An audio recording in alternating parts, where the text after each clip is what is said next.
What makes me different? Is it the way my eyes are shaped? My hair? My complexion? Or my facial structure? If not physical traits, then what about my preferences? Was it when I brought my favorite snacks to lunch? Or when I wore a traditional Chinese garment to picture day because I thought it looked cool? Or maybe it was during summer camp when I would listen to K-pop music on the bus rides, just for people to ask, why do you even listen to that when we can't even understand the lyrics? I didn't believe that I was different for a slight second until people started to make me feel different. Like when I was 6 and some kids rode their bikes around me and my sister in the park, telling us to go back to our own country. Or when I was in grade school and my classmates made fun of me for saying I had duck for dinner in Chinatown with my family.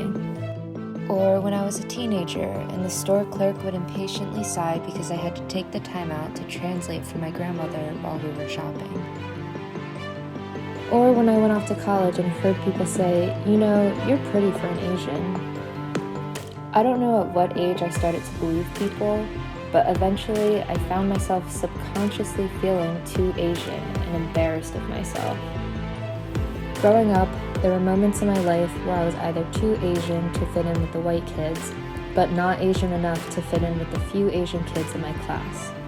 I was in a limbo.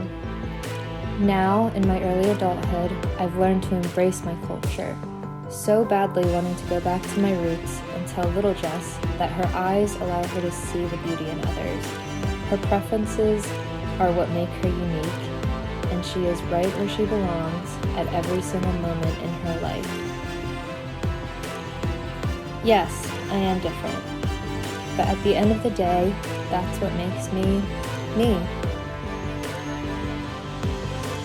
This past year in New York City alone, the Asian community has experienced a 1,900% increase in hate crimes. This statistic is only a fraction of the hate crimes that Asians have experienced within this country. Our elders, our women, and our men shouldn't have to fear for their lives or for their loved ones' safety in our communities. So let's celebrate our differences and stop Asian hate. Together.